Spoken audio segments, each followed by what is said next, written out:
Bem-vindos, amigas e amigas, a mais um N3Cast. Este é o episódio 12 da série 5, a quinta temporada do N3Cast. Eu sou o anfitrião do costume Luís Magalhães neste podcast em português sobre videojogos e comigo está o co-anfitrião Pedro Francisco Magalhães. Olá a todos, muito bom dia, boa tarde, boa noite, espero que se encontrem bem.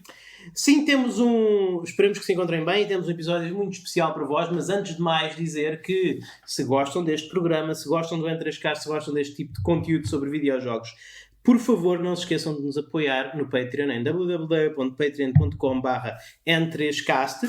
Em troca disso, estamos a voltar ao conteúdo único e exclusivo para patronos.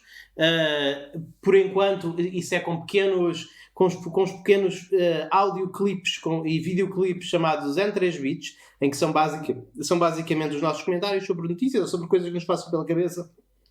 Considerem isso o acesso backstage ao N3Cast, em que podem saber o que é que nós andamos a pensar das mais múltiplas e variadas coisas que não entram no programa por uma razão ou outra, normalmente por razões de tempo. Portanto, com o vosso apoio, e o apoio começa muito modesto, a apenas 3€ por mês, o que é basicamente pagarem-nos um cafezinho a qualquer um, café, pastel de nata, o que vocês quiserem, em www.patreon.com/N3Cast. Têm conteúdo exclusivo, assim, pequenos trechos de conteúdo exclusivo e em breve também alguns conteúdos exclusivos maiores. Claro que também têm acesso a perks especiais no nosso Discord, acesso a decidir o que é que se vai falar no programa, participam nas nossas polls sobre tópicos, etc. Há toda uma interatividade que se proporciona a patronos. Se optarem por não o ser, agradecemos ainda assim que nos sigam nos serviços de podcast habituais, no iTunes, no Spotify, no Anchor. Se deixarem uma boa análise ajuda muito, e o que ajuda ainda mais é se partilharem nas redes sociais este episódio e digam aos vossos amigos como gostam do N3Cast e porquê. Dito isto, vamos passar ao programa de hoje, que é o programa sobre os jogos que nós jogámos do ano em que nascemos. Portanto, obviamente, não os jogos que nós jogamos com 0 anos, isso é difícil, não é? Mas os jogos que nós voltámos anos depois de descobrirmos este passatempo e que, por acaso, eram do ano em que nós nascemos. Portanto, os anos contemplados vão ser 1983 e 1990. Portanto, vamos a isso. Eu vou começar. Força! No meu caso, eu tenho que dizer que, por causa da natureza e da evolução dos videojogos e também pelo facto de não havia assim tantos lançamentos em 1983 como há anos mais modernos, eu em alguns casos vou aldrabar, porque eu, embora tenha jogado alguns jogos que foram lançados no ano do meu nascimento, 1983, não joguei naquelas plataformas em que eles foram lançados em 1983. A maior parte das vezes joguei um port ou outro noutras plataformas. E o primeiro desses jogos é um jogo que saiu em janeiro de 1983, que é um jogo japonês, um jogo da Namco, o Xivious. O Xivious. Sim, Xivious era um shooter que eu joguei, ele saiu para muitos sistemas. Eu joguei pela primeira vez na Xbox 360, portanto, já muito depois do meu nascimento. E é um shooter que eu não... Na altura em que eu joguei, inclusive, apesar de já ser depois de muitos anos, não sei se é por haver uma falta de manual no Xbox Live Arcade ou falta de atenção da minha parte, coisa assim. E isto é um jogo para o ano em que saiu, 1983. É um jogo com mecânicas extremamente complexas. Este jogo tem uma dificuldade adaptável. Sim, isto é um jogo de naves. Exatamente, é um jogo de naves. Não é bem rubber banding, é mais hard rubber banding. Porque o jogo fica mais difícil do quanto melhor tu jogas. É assim, a verdade é que o jogo passa-se ao longo de uns determinados níveis. Tem umas coisas, eu não me lembro agora se são 8, se são 16 níveis, mas basicamente quando tu acabas o nível final faz loop e começas novamente no primeiro. E quando tu matas, imaginemos que tu matas uma série de inimigos, imaginemos que tu matas uma série de inimigos do mesmo tipo com alguma facilidade. O próximo inimigo que aparecer dessa série vai ser uma versão mais difícil desse inimigo. E depois também, é claro que também, se tu destruires aqueles radares, porque isto é um jogo em que a tua nave tem capacidades de ataque ar a ar, mas também de ar a terra, se tu destruires um tipo específico de radar que está na Terra, consegues reduzir o nível de dificuldade e fazer com que isso volte ao normal. Portanto, há aqui toda uma mecânica que para 1983 era extraordinariamente impressionante. Até os gráficos, eu acho que é um jogo com os visuais, pronto, simples, claro, para o ano que são, mas uns visuais relativamente apelativos. E lá está, eu joguei este jogo já muito depois dele ter sido lançado. Joguei no Xbox, na Xbox 360, mas só muito mais tarde é que me vinha a perceber toda esta complexidade mecânica. Mas, portanto, foi esse um dos jogos que foram lançados no ano do nascimento que eu joguei, Xivious, da Namco. Epá, eu devo dizer que, por acaso, o Xivious é um daqueles jogos que... à primeira vista parece um jogo muito básico e eu acho que é aqui que os japoneses realmente brilham como, digamos, na altura, agora não tanto, infelizmente, como os líderes da indústria de videojogos, porque uma pessoa que vá pegar nos Xivious a pensar que aquilo é um shoot para map só mesmo para marcar pontos, sai-se ali surpreso com uma complexidade mecânica. É um bocadinho, por exemplo, quando tu vais jogar Bubble Bobble, que parece um jogo muito catita e engraçado, dos dinossaurozinhos a fazer bolhas, mas tu depois vais ver que há ali uma complexidade mecânica já ali enterrada naquele iceberg que é o jogo em si, que tu vês à superfície, que nunca te passaria pela cabeça, a não ser que trocasse impressões com outros jogadores ou, vá lá, descobrisse por guias. Sim. É realmente impressionante para um jogo da sua data. Eu achei que devia abrir com esse. E, talvez, possivelmente, acredito que talvez seja o jogo de todos os jogos que eu vou falar hoje. Talvez seja esse jogo que o jogo que se joga relativamente bem hoje em dia, que os outros são todos assim muito pré-históricos, sinceramente. Mas pronto, foi esse o primeiro jogo que eu decidi trazer hoje. Xivious, da Namco, lançado em 1983 nas arcadas. Pedro, a tua primeira escolha? Ora, antes de eu começar com a minha primeira escolha, quero dizer que, tendo nascido em 1990, eu começo a achar que há uma razão de ser para eu, nos videojogos, duas das coisas, e de uma forma geral, duas das coisas que eu mais gosto na ficção serem Aliens e Body Horror, em termos de estéticas visuais, porque foi um ano que estava minado deste tipo de jogos. E então o primeiro que eu queria trazer à bala é aqui um que devo dizer, Luís Carlos, como sendo a pessoa que nesta casa que é o Entrescast não teres grande apreciação pela NES, o jogo que eu vou falar-te agora é um jogo que merece a tua atenção. Lançado em... Ora... 1990? Sim, pelo menos na América.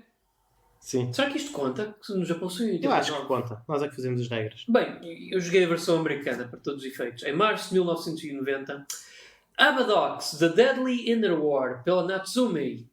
Natsume é mais um jogo japonês. Portanto...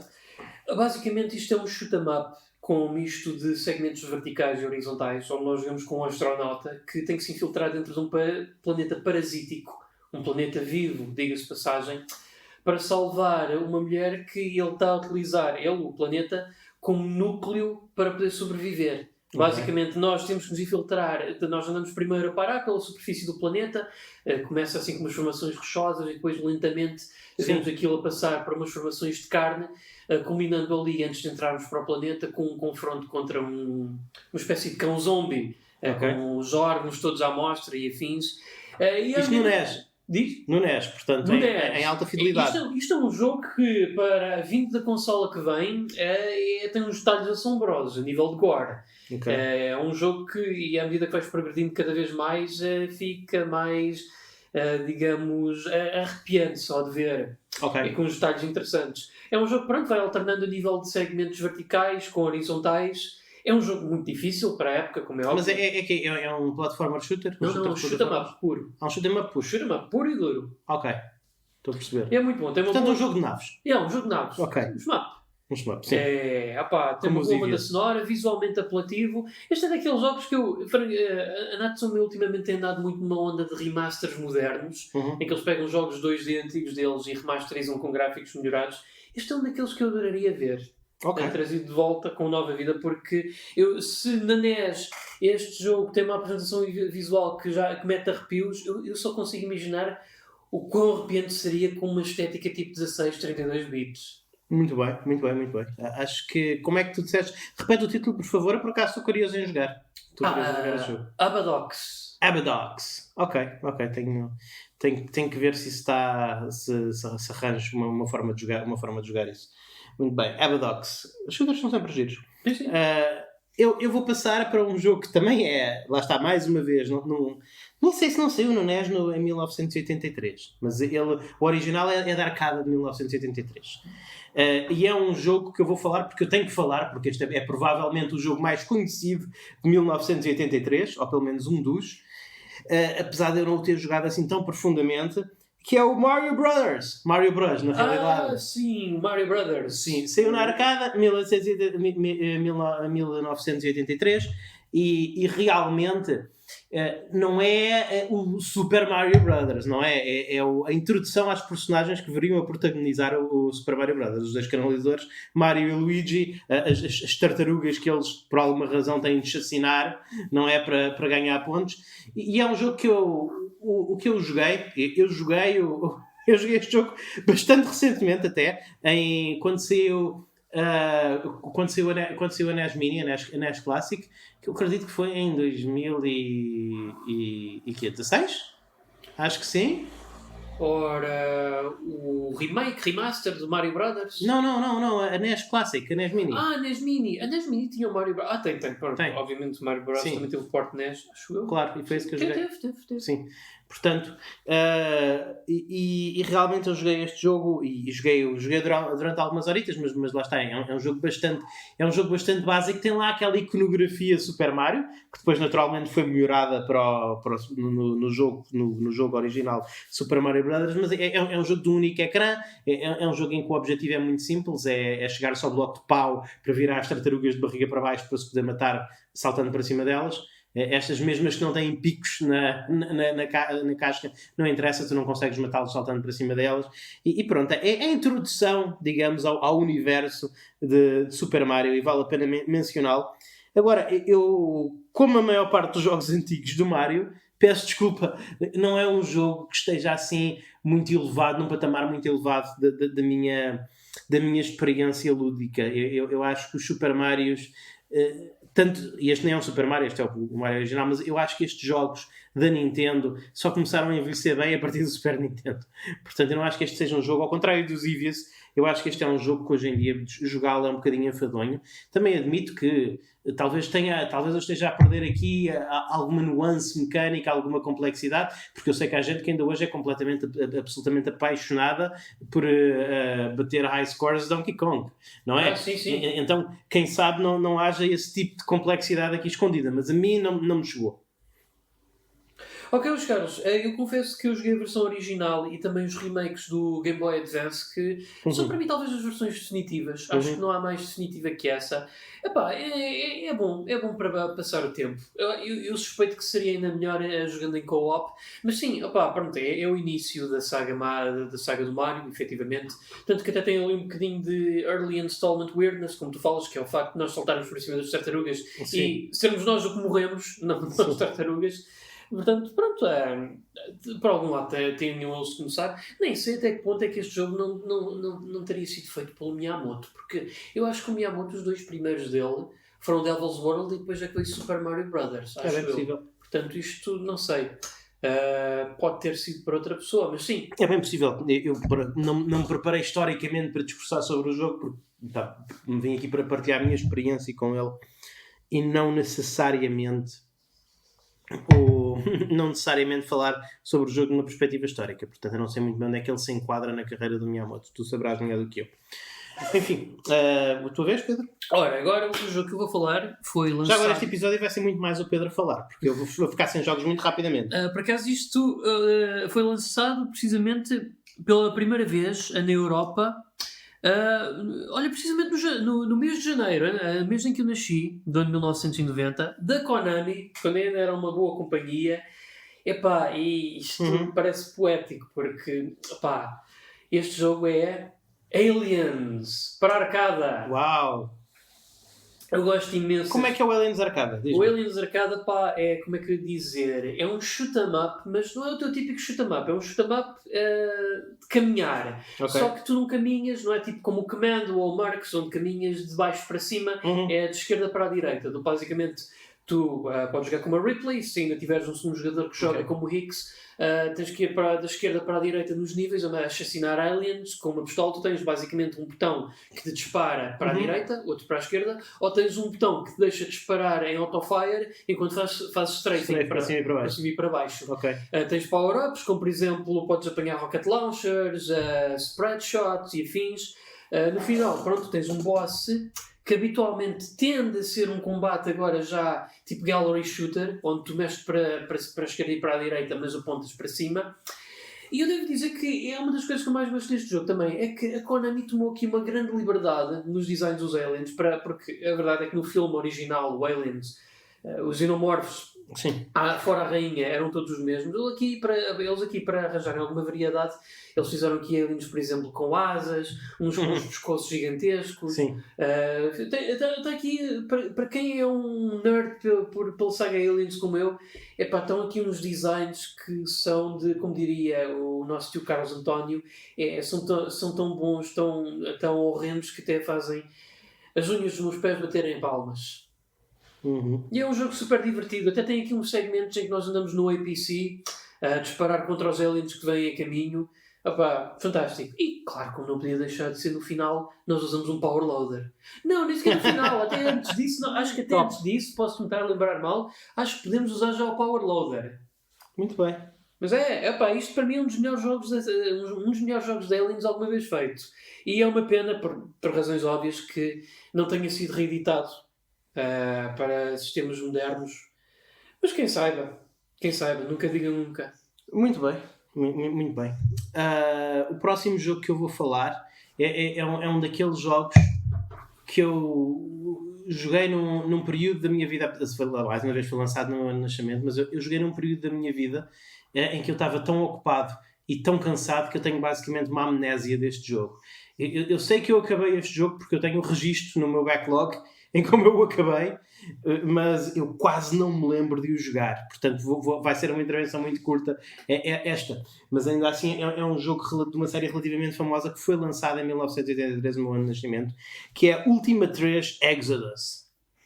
O Ultima 3, sim. O Ultima 3, salvo o erro, se eu não estou em erro, foi o último passado na Terra Imaginária Fictícia de Sossária, e depois passaram para a Britânia. Não é?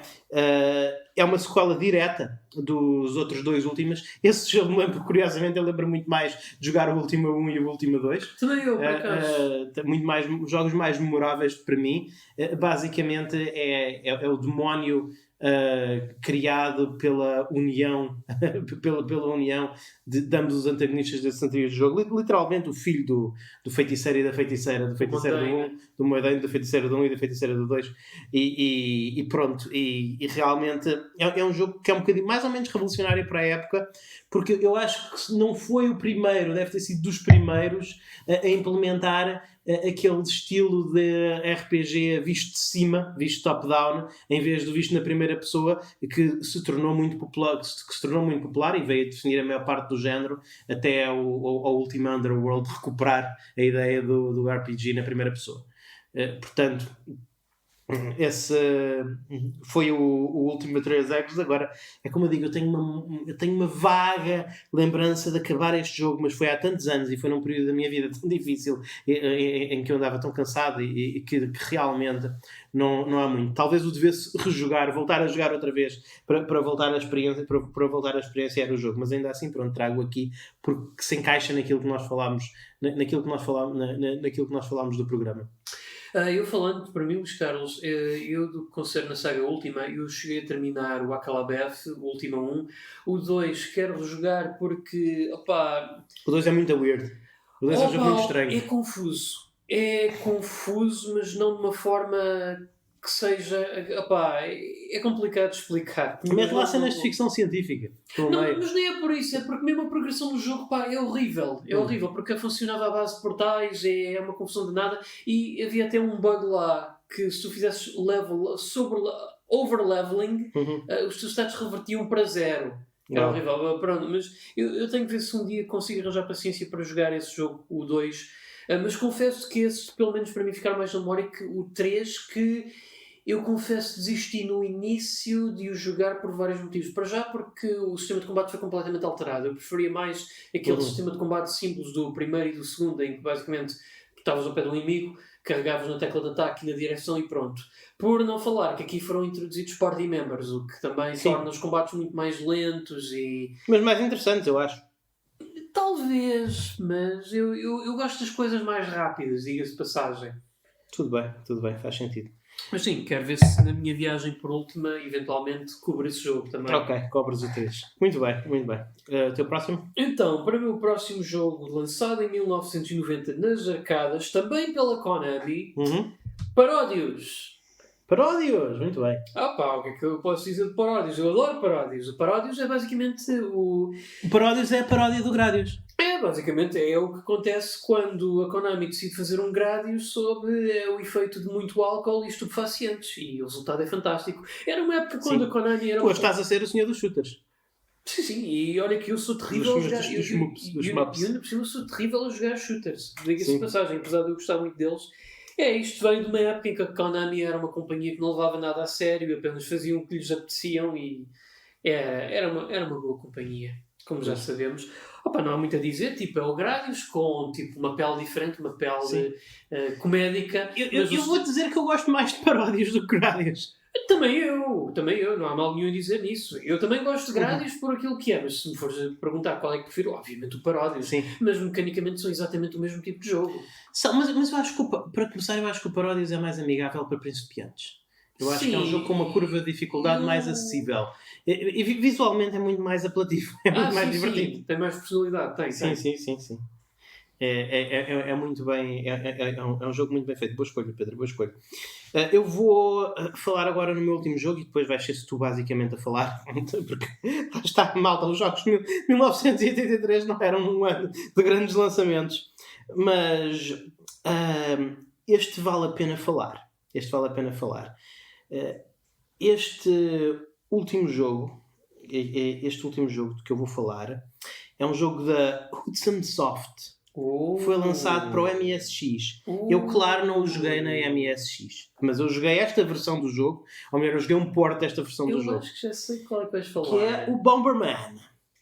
Da MSX. O Bomberman da MSX, que eu joguei muitas horas dele, numa versão, num port para o Amiga chamado Dynablaster, que eu acredito que seja um port mais ou menos fiel a este da MSX. Não, por acaso não. Mas eu já falo um bocadinho disso. Sim, tu percebes mais Bomberman do que eu, mas ainda assim. Pronto, este foi o jogo lançado em 1983. Provavelmente de todos os jogos que eu falei hoje, aquele a seguir aos Evious, que ainda hoje se joga bem. Talvez não a versão MSX, talvez queiram arranjar agora coisa um bocadinho mais. É claro que, entretanto, já saíram melhores Bombermans. Nós somos grandes fãs neste podcast do Saturn Bomberman, que eu continuo a achar que é o melhor Bomberman de sempre.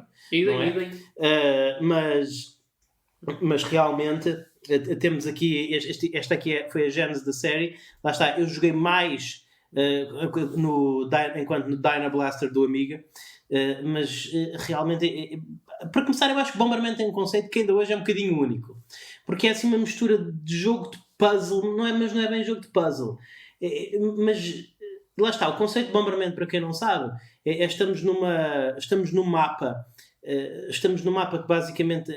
que basicamente está cheio de pedras. É um mapa assim tipo xadrez, mas com colunas entre cada quadrado.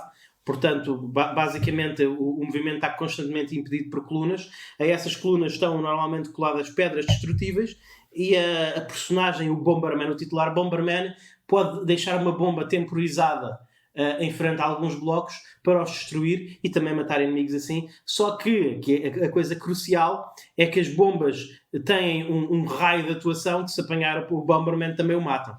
É muito mais frequente do Bomberman eu morrer por causa de que calculei mal a área de alcance da minha bomba ou que não me consegui desviar a tempo do que propriamente por um inimigo.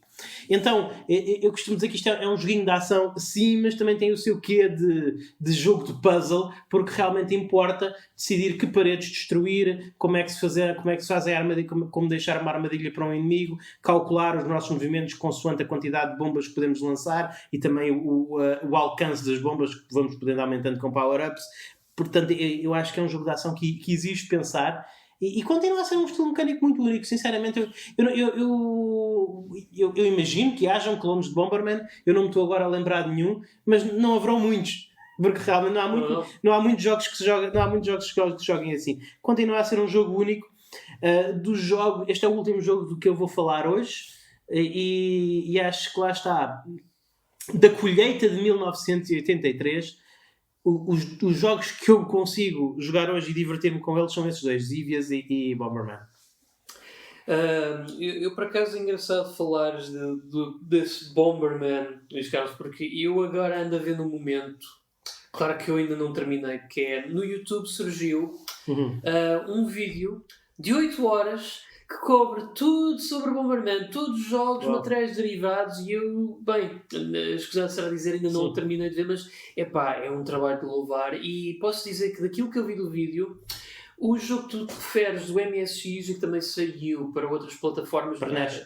Não concreto. O jogo NES é completamente diferente, por acaso. Não, a versão MSX que tu falas concretamente, que saiu em 1983, lançado originalmente no Japão como Bakudan Otoko, cá na Europa é conhecida como Eric and the Floaters.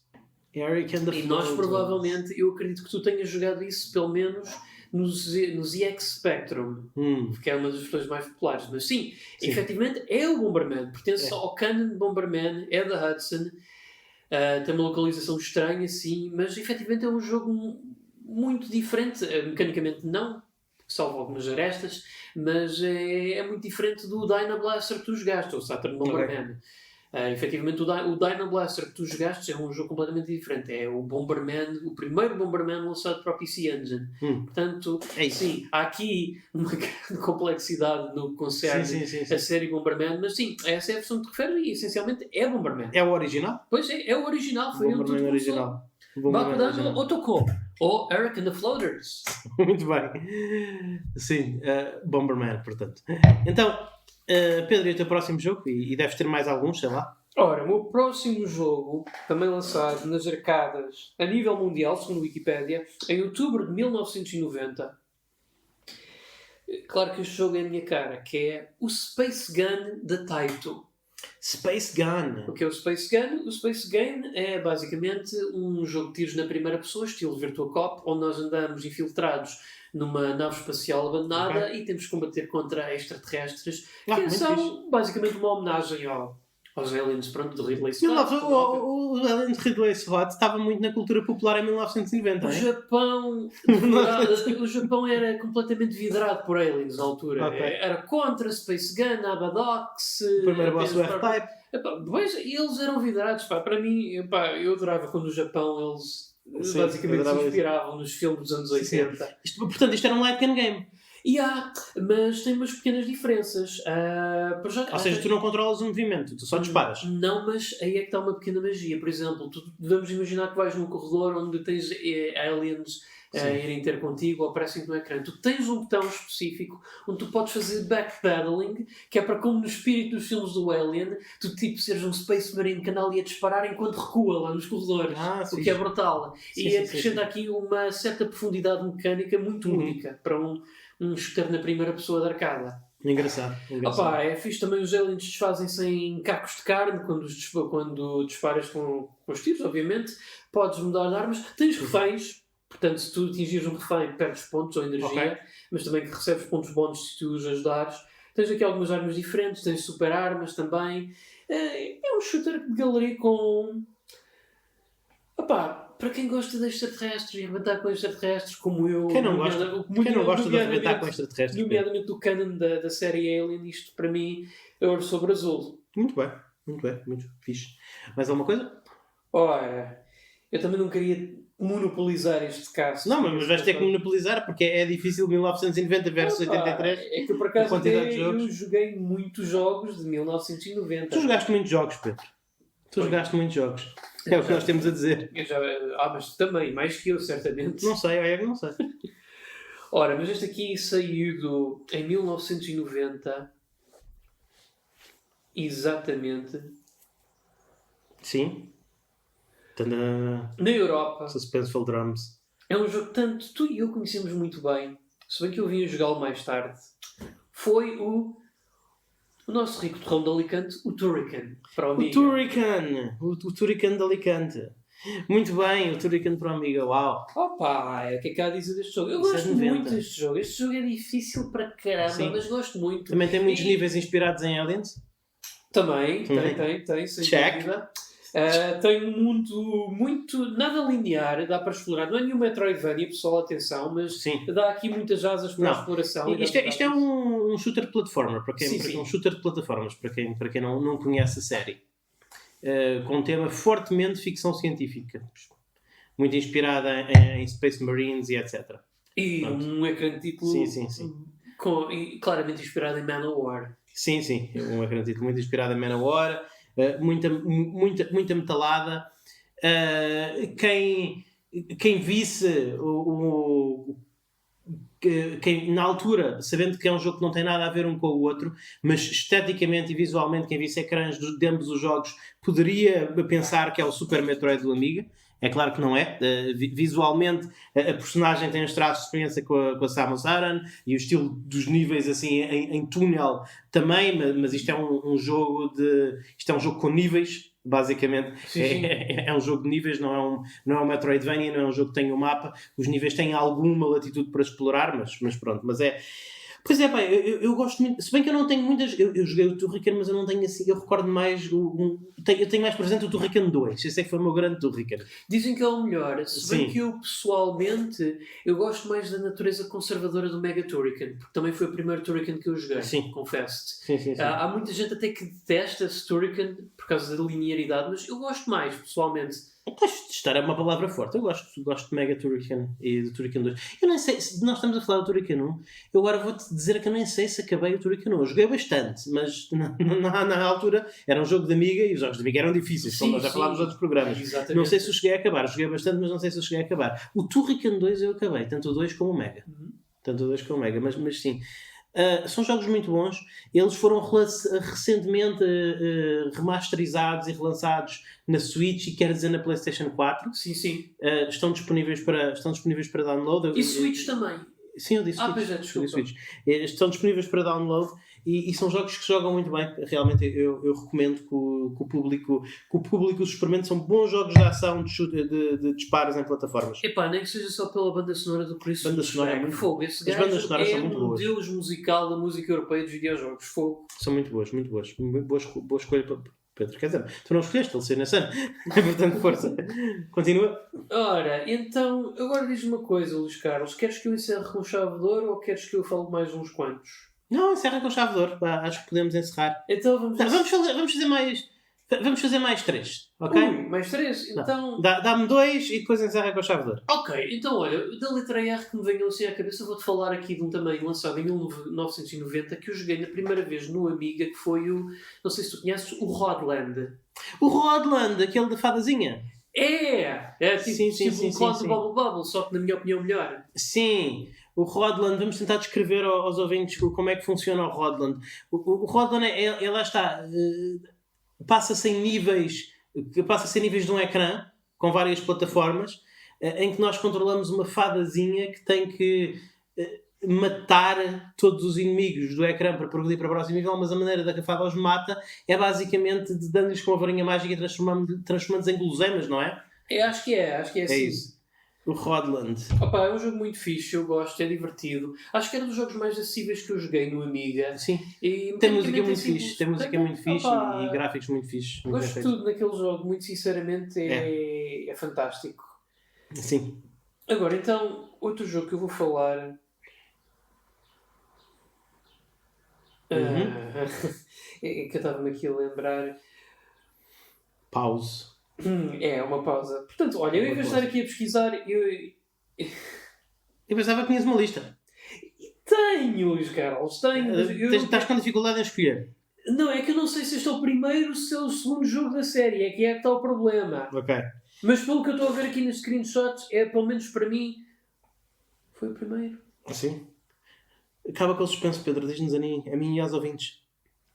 Ok, screw this. Eu joguei em 1900... Não, porque se o mundialmente em 1989. Olha, não vou falar deste jogo, vou falar de outro que saiu em 1990. Vou falar da Data East para as arcadas Robocop 2. O Robocop 2, eu nunca joguei esse jogo. Opa, mas olha, Tu gostas de Robocop? Tu és mais fã de Robocop do que eu. Pá, eu vi os filmes, gostei imenso. Dos três. Eu joguei os jogos de arcada. Quer dizer, o primeiro não, mas joguei o segundo que tinha excelente aspecto. E eu recomendo que tu jogues se tiveres a oportunidade.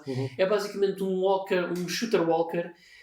Lembras quando eu falei do Aliens? É um bocadinho parecido. Sim, eu joguei o Robocop no Amiga. Será que essa é a sequela?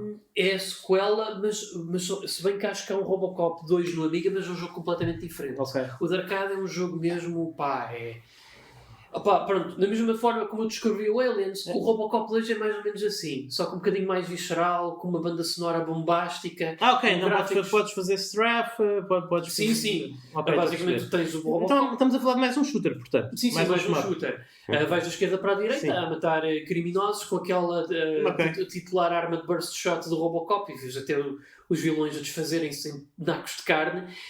Ocasionalmente o jogo... 1990 foi um ano bom para a violência nos videojogos. Pois foi. Ocasionalmente o jogo alterna a perspectiva para uma cena tipo gallery shooter, onde o Robocop está virado de frente e tu tens que disparar para os inimigos que vêm a caminho. Okay. Um bocadinho como a cena dos shurikens do Shinobi. Mas é muito bom este jogo. Foi dos melhores Robocops que joguei em termos de jogo. E há muita gente que fala do primeiro, acho que é o que mais o pessoal se lembra. Eu confesso que ainda não joguei o primeiro devidamente, porque é um jogo super difícil, porque é daqueles jogos em que tu morres. E não é assim especialmente interessante. Não, é visualmente bom, mas mecanicamente... Sim. Não, mas este Robocop 2 é qualquer coisa, para mim. Talvez eu tenha que experimentar. Eu recomendo. Ok. Então e a Chave de Ouro? A Chave de Ouro, de 1990, para mim, é que também certamente tu concordarás que é talvez um dos melhores jogos alguma vez feito. The Secret of Monkey Island. The Secret of Monkey Island. Presta a ter uma sequela. É verdade, é sim, senhores. Presta a ter uma sequela neste ano de Nosso Senhor 2022. Pois é, The Secret of Monkey Island. Isso é um jogo de 1990. Realmente, isto nem é um concurso. Nós estamos a fazer 83 versus 90, mas isso nem conta. 90 foi marcadamente melhor para os videojogos, não desfazendo em todo o legado de Super Mario e de Bomberman, mas 90 foi um ano foi uma colheita muito melhor para os videojogos. Eu nasci no muito bom ano, claramente. Do que 83.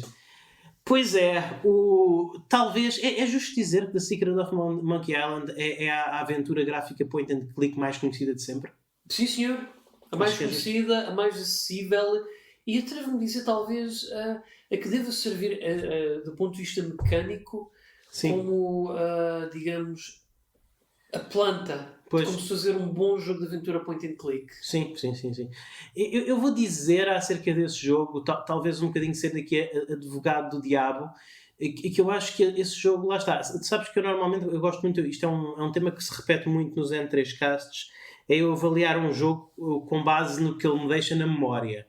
Não é? E eu vou dizer que eu acho que esse é um jogo em que o princípio é extremamente forte, o primeiro terço, digamos, o meio é bonzinho, e depois para o final eu não me lembro do último terço desse jogo. Eu lembro perfeitamente. Eu praticamente não me lembro do último terço desse jogo. Eu lembro-me daquelas cenas clássicas e icónicas, e lembro-me de jogar, da Batalha dos Insultos, do reter a respiração debaixo d'água. Do início, o início é super icónico, quando o Guybrush Threepwood aparece no topo da montanha a olhar lá para a Vila dos Piratas com aquela fogueira. É super icónico, é um início muito bom. E claro, tem uma escrita fenomenal. É um jogo engraçado, genuinamente engraçado. É um jogo que me faz lembrar o Loom. Claro, como não poderia deixar de ser, também uma boa aventura gráfica, que eu acredito que tenha sido no ano anterior, eu acho, ou 2 anos antes. Eu até nem sei se saiu depois, Luís Carlos, porque eu sei que no Monkey Island, pelo menos numa das versões, eles até faziam lá publicidade ao Lume. Se calhar porque o Lume estava para sair ou então... Não, eu acho que é porque já saiu. Eu acho que é porque já tinha saído. É possível, sim. É por isso que o jogo me lembra do Lume. Porque sempre que eu joguei Monkey Island, chegava lá à taverna e estava lá o pirata com o botão a dizer Ask me about Lume. Portanto, e depois ele faz o pitch do jogo. Eu sempre jogar o Lume. É um bom jogo, é um bom jogo. Mas estamos aqui para falar de Monkey Island. Não é o último jogo que tu trazes e realmente é fechar com chave de ouro. Isto é um dos jogos da tua vida, Pedro, não é tanto da minha, mas apesar de eu gostar muito dele, portanto, por favor, diz. É curioso com os jogos da tua vida do teu ano de lançamento. Eu acho que foi daqueles jogos que me vendeu com o conceito de um jogo de aventura point and click. Porque como é que eu ia te explicar? Tem alguns puzzles manhosos, mas também, de uma forma geral, é um jogo...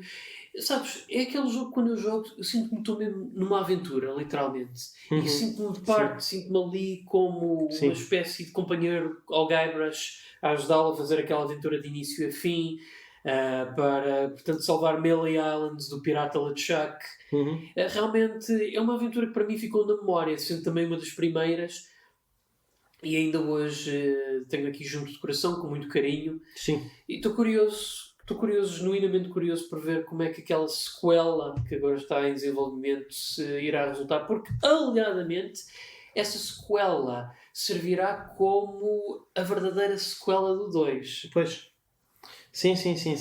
O que é um bocado chato para as pessoas que trabalham no 3, que eu acho que é um bom jogo. Mas não, que ainda é bom. Não há dúvida. Mas que ainda assim, pronto, fazemos aqui um split de uma realidade alternativa. Porque, entretanto, o 3 também teve sequelas, claro. Tivemos a sequela do Tales of Monkey Island, que eu continuo a dizer que são uma boa série. Uma boa série. Acho que era a Telltale no seu auge. Sim, acho que foi a melhor coisa que a Telltale fez, na minha opinião também. Enfim, eu sei que o pessoal, que os fãs do Walking Dead me detestam por ter esta opinião, mas eu mantenho. E realmente é isso. Pois esse jogo resta dizer que está remasterizado e disponível em todas as plataformas modernas, eu creio. Eu não sei até se ele não será retrocompatível na Xbox One Series. Eu acredito que sim. Eu acredito que ele é retrocompatível na Xbox Series X. Eu sei que ele está disponível na PlayStation 4 e que é retrocompatível com a PlayStation 5. Eu imagino que ele esteja na Switch, se bem que não tenho bem a certeza. Por acaso não. Está? Okay. Se bem que eu quero imaginar que isso vai mudar agora com o novo Monkey Island. Portanto é PS4, Xbox e PC. PC então está disponível na Steam e na GOG. Exatamente. E a remasterização é de muito boa qualidade. Olha, Tu gostas mais da pixel art? Sim. Sim. Peço imensa desculpa. Mas dá para alternar. Sim. E há a forma, digo já, de jogar o jogo com a pixel art. Tem que se fazer ali umas pequenas gigajogas no PC, mas é possível jogar o jogo com a pixel art e o voice work da versão remasterizada. Tendo assim o melhor de ambos os mundos. Sim. Tanto no Monkey Island 1 como 2. Ok, muito bem. Pronto, então acho que é isso. Acho que tu ganhas por defeito, Pedro. Nós podíamos fazer o 1983 versus 1990, que eu acho que vai ser o título deste episódio, mas é daqueles combates de 7-0. Porque realmente 1983 tem uns jogos que hoje ainda são engraçados, digamos, mas 1990 tem uns jogaços que ainda hoje são quase tão bons quando na altura que saíram. Portanto, é isso. O que também aquilo que também é tão bom como na altura em que saiu são os episódios do N3Cast exclusivos para os patronos. Esses episódios estão disponíveis apenas para as pessoas que nos apoiam em www.patreon.com/N3Cast. Os tiers começam a 3€ por mês, o que é extremamente aceitável. Malta, vá lá, se vocês comprassem uma revista de videojogos, digamos, com bom conteúdo, não é? Iam certamente gastar pelo menos 2,5€, se não menos 3€. Então, por que não, para nos ajudarem no trabalho que nós fazemos, subscreverem ao N3Cast? O tier mínimo são 3€ por mês e têm acesso a todo o conteúdo extra, todos os episódios que já lançámos e também os episódios que iremos lançar, bem como os N3 Bytes, os nossos pequenos à-partes, só para vocês. E esses, então, os episódios, nós às vezes podemos lançar um pedaço de um episódio para o público geral, por questões de puramente publicidade, mas há muita coisa que provavelmente nunca sairá. Pelo menos nós não temos planos de fazer muito do nosso conteúdo exclusivo para subscritores público e realmente achamos que vale a pena, achamos que a vossa subscrição vos dá muitas horas de conteúdo de alta qualidade para experimentarem, para ouvirem, para o vosso deliciamento. Isto é uma palavra, não é uma palavra, não interessa, passa a ser uma palavra. Passa a ser deliciamento auditivo. Portanto, é isto. Mais uma vez, www.patreon.com/n3cast. Considerem tornar-se patronos. Terão também acesso a rolos especiais no nosso Discord, a polls, onde podem ajudar-nos a decidir a direção do programa e os temas a ser tratados. E, claro, têm prioridade na leitura das vossas perguntas e intervenções no programa. Resta também dizer que podem encontrar-nos no Facebook, em facebook.com/n3net, no Twitter em @n3cast, e eu pessoalmente sou no Twitter @luis_maga, e a nossa casa na internet, claro, www.n3.net, onde podem encontrar os resumos e descrições de basicamente de todos os programas. Ora, quando a mim podem me encontrar em Pixel Pedro no Twitter, onde encontram-me por lá a fazer cenas. Eu também sou responsável pela gestão da nossa conta Facebook em N3net, onde eu vou postando os episódios de podcast mais recentes, e à semelhança do Twitter, vocês aqui também, tal como na nossa caixa de correio, podem partilhar connosco o vosso feedback no sentido de tornarmos este programa cada vez melhor para vós. E é isso. Amigos e amigas do N3Cast, muito obrigado por terem ouvido. Até à próxima. Fiquem bem, joguem muito e juntem-se ao nosso Discord, porque o link está na descrição. Yep.